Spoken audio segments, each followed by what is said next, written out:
សម្រាប់ពុកម៉ែបងប្អូនដែលមើលវីដេអូនៅក្នុង Facebook ហើយអត់សូវជាច្បាស់ឬក៏កម្រិត HD វាខ្សោយអញ្ចឹងវីដេអូមួយនេះខ្ញុំនឹងបង្ហាញអ្នកទាំងអស់គ្នាអំពីរបៀបនៃការកំណត់ HD នៅក្នុងវីដេអូ Facebook ផងដែរអូខេក្រុមជំរាបសួរក៏ដូចជាសួស្តីទៅកាន់ពុកម៉ែបងប្អូនទាំងអស់គ្នាត្រឡប់មកជួបជាមួយនឹងខ្ញុំបាទប៉ាត្រីបន្តទៀតជាមួយនឹង PPY Channel របស់ខ្ញុំបាទផងដែរវីដេអូមួយនេះខ្ញុំនឹងចែករំលែកពុកម៉ែបងប្អូនជាមួយនឹងរបៀបនៃការកំណត់ភាពច្បាស់ឬក៏កំណត់ HD ហ្នឹងនៅក្នុងវីដេអូ Facebook របស់បងប្អូនទាំងអស់គ្នានៅពេលដែលគ្នាយើងមើលវីដេអូទៅអត់សូវជាច្បាស់ហ្នឹងហើយអត់សូវជាច្បាស់អញ្ចឹងគឺយើងអាចនិយាយបានថាយើងអាចកំណត់ភាពច្បាស់នៅក្នុងវីដេអូរបស់យើងបានអញ្ចឹងបងប្អូនយើងចង់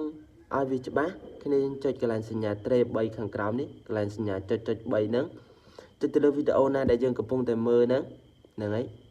ហើយយើងចុចកន្លែងសញ្ញាចុច3ហ្នឹងហើយបន្ទាប់មកទៀតអ្នកទាំងអស់គ្នាអូសរកពាក្យថា HD video ណាមែនទេគេដាក់ quality setting ចុចលើវាមកហើយកន្លែងនេះគេដាក់ថា quality គុណភាពអញ្ចឹងនៅពេលដែលយើងដាក់ធំតែ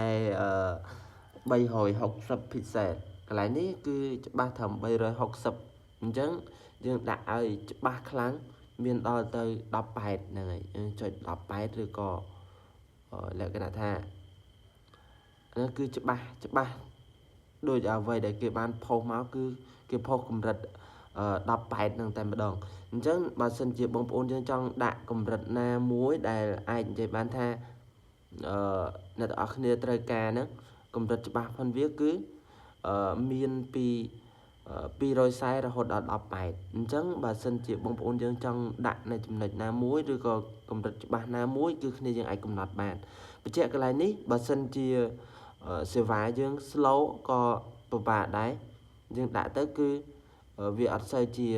smooth ប្រហែលទេដោយសារតែកម្រិតភាពច្បាស់របស់វីដេអូហ្នឹងគឺវាច្បាស់ខ្លាំងពេកអញ្ចឹងអាចនឹងតាក់វីដេអូហ្នឹងគឺអាចនឹងតាក់ខ្លះប៉ុន្តែបើសិនជាអ៊ីនធឺណិតយើងខ្លាំងសេវាយើងខ្លាំងគឺយើងអាចមើលបានយ៉ាងច្បាស់ត្រជាក់ភ្នែកតែម្ដងអញ្ចឹងបើសិនជាបងប្អូនយើងសេវា slow យើងកំពុងតែមើលទៅមើលឧទាហរណ៍ថាយើងមើលរឿងចុះមើលរឿងនៅក្នុងវីដេអូ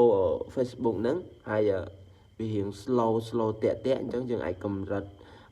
ណត់កម្រិត HD ហ្នឹងឲ្យនៅទាបមកគឺវីដេអូហ្នឹងវានឹងដើរយ៉ាងរលូនតែម្ដងប៉ុន្តែរូបភាពដែលគេឲ្យមកហ្នឹងគឺអត់សូវជាច្បាស់ប្រហែលទេវាអាចនឹងព្រិលឬក៏វាអាចនឹងអត់សូវជាច្បាស់អញ្ចឹងបើសិនជាបងប្អូនយើងត្រូវការភាពច្បាស់នៅក្នុងវីដេអូនេះគឺជារបៀបនៃការកំណត់នៅលើFacebook setting Facebook របស់បងប្អូនទាំងអស់គ្នាផងដែរ